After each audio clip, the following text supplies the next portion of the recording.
They are angry. The men, they are quite angry because they don't understand. They don't know why their wives are leaving when their mothers stayed. It's the first paragraph on this wonderful piece that I have here, Ichabod, the daughters who did not inherit their mother's silence. The author is Ogochukwu, Geraldine Eloike. It is great to have you. You are welcome. Thank you for having me. I like your hairstyle, by the way. Thank you. This is quite a piece. I'm looking at 5 chapters here, apart from the dedication acknowledgement. This particular piece I just read, They Are Angry, the Radical Truth. 5 chapters. This is Ichabod. Ichabod, I know the glory has departed, if I wanted to take a literal Bible, meaning of it. But then it talks about the feminine, gender quite a lot and all of that. How did you come about the name and then the subject matter it is treating? How did you put all of this together? Okay, I like how you mentioned the biblical allusion of Ichabod.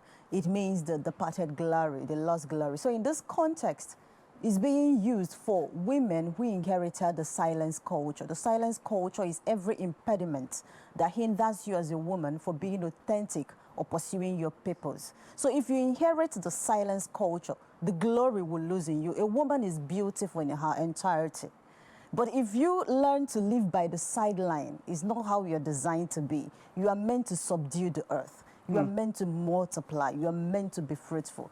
So living by the sideline leads to your glory being lost. So now, this lost glory, the narrative now told the story of women that lost their glory and then women that didn't inherit the silence culture. So it's basically a flow of this narrative, the entire 5 chapters. All right. They Are Angry actually, explains itself. Yes, the men are angry. The women are, it's like they're becoming more aware, as it were, of the situation, and they are not, I suppose, not as patient as their mothers, but then that is not the issue. The next piece here says the radical truth. What truth are you talking about here?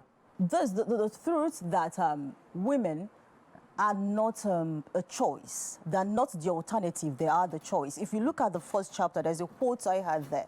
I said that in most cultures, the joy that welcomes a girl child is not the joy that welcomes a boy child. Okay, you're talking about her birth, nature versus nurture. Exactly, all right? exactly. So, and it even gets worse if it's like 2 girl children down. Back to back. And then we have the 3rd girl child, you're like, But if it's a male child, they're like, the boy is here. He's a male child, a bouncing baby boy, you know? So we're talking about how women are being relegated to the background. And girls see this. When they see this, they learn to treat themselves as alternative, not the choice. And you know how feminism is a trigger for a significant number of people. When you say you're a feminist, they're like, go people. But feminism is the advocacy for the rights of choice and self-determination for women. We have come a long way. Just that some people, it seems like the movement, some people have taken the movement to be some sort of a retribution, as it were, or some sort of, how do I put it now? It's become in some ways quite antagonistic in some ways, and there's that feeling of bile and anger. And I can understand why it comes when you see some women who feel like, okay, we've been neglected from time immemorial. In fact, from the beginning of time up until now. So it's our turn to get back.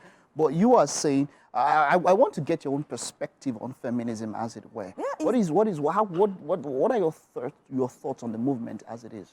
Basically, it's just what I explained, is the advocacy for the right of choice and self-determination for women. What you're seeing in most contexts could be explained in 2 ways. The first one is the manifestation of those choices. Okay. There are women who chose to be out there, do whatever they believe they can do, especially what they didn't see their mothers do. Okay. And the anger that you are seeing, I think men, instead of saying not all men, or instead of antagonizing it, maybe we should empathize first and then address. I understand. Because they are angry too, because yes. they have seen their mothers inherit their foremothers' silence. In decisions or on tables that they built, they have been asked to leave that table. I was telling someone that in the 19th century, women that talk, as we're talking now, if I talk, they will wear you an iron mask.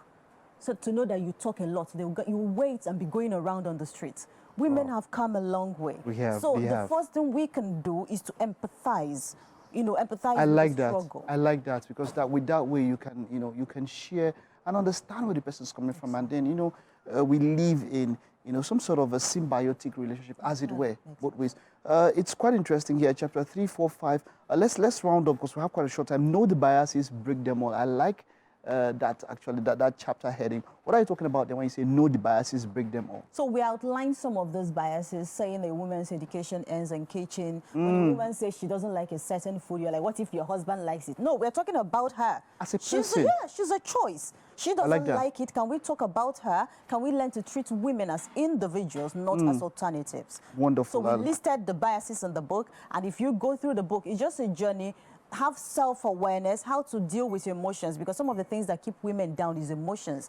The things they have gone through. So they kept replaying it, and you keep applying it in your ideas. When I go to conferences, I tell women that in this era, we're in the era of precision thinking.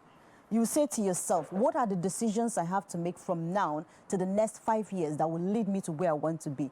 Then leave the emotions out of it. This is quite an enlightening piece. I would recommend it to somebody, considering the way you talk, and when I've seen the chapters and all of that, I would recommend it for men as well as women. Well done, Ogochukwu. And, well, wishing you to greater heights and as far as you can go with this. Well done. Thank you. All right. That's it for a wonderful, quite interesting book chat here. Ichabod. Daughters who did not inherit their mother's silence. We'll take a time out now. Stay with us. Our final guest will be right up.